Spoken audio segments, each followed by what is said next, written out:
Hey guys, this is Scott Evashena from evashena.com and from West End Pediatrics here in Richmond, Virginia. I'm going to try and stay focused since this is take number 27.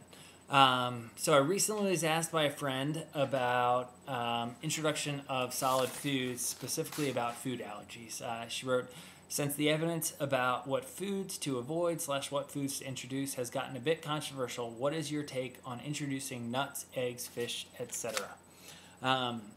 So if you look in any parenting magazine or any parenting book that you have at home, the recommendations regarding food allergies are probably going to be a little outdated. Even my favorite book, which is called Food Fights, and is published by the American Academy of Pediatrics. It's written by two moms who are pediatricians and who are excellent writers, and has a very good flow as a book, and is very readable compared to most of the pediatric books out there. Has a section on food allergies, and at least in the first edition, the recommendations regarding food allergies no longer apply. So what we used to think was we had a theory. And that theory was that if we introduced these common allergens like peanuts, tree nuts, seafood, eggs at a young age, we would be sensitizing these kids to these allergens and make them more likely to have food allergies in the future. Therefore, all these books called for things like the avoidance of peanuts until age 2, especially in kids who were considered at risk because they had other allergy symptoms such as eczema or asthma or had a strong family history of food allergies.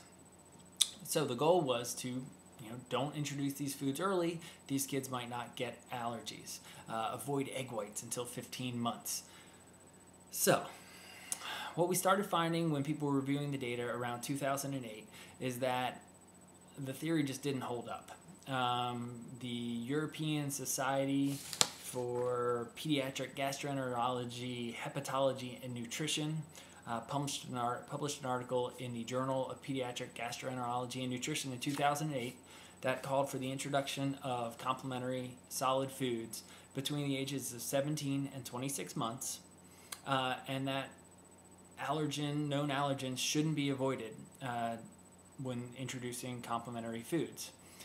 The American Academy of Allergy, Asthma, and Immunology published their guidelines in December of 2010, and they agreed that the data does not support avoiding these foods even at a young age, that there's no evidence that avoiding the foods decreases allergies, and there's no evidence that introducing the foods increases allergies.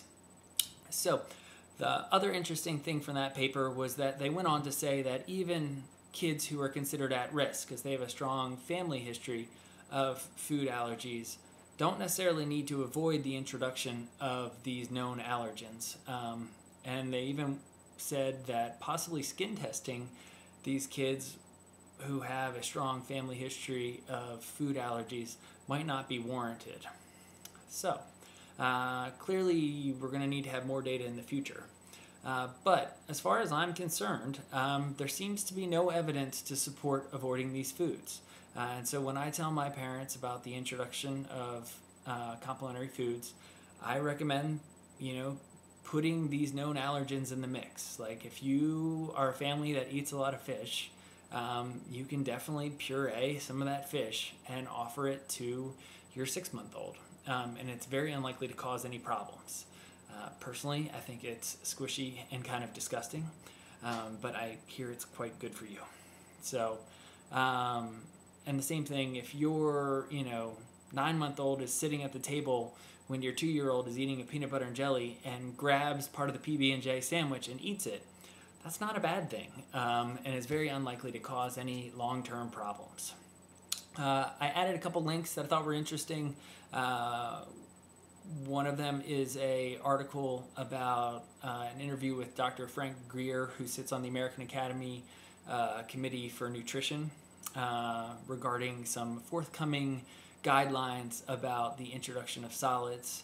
I emailed him recently, and it does not sound like they will be forthcoming anytime soon. But they do take a look at how we do the introduction to solids and make very compelling arguments for changes in what we've been doing. And I honestly have been telling some of my parents that I think they make a lot of sense, and that the idea of introducing a well-rounded diet early makes excellent sense to me.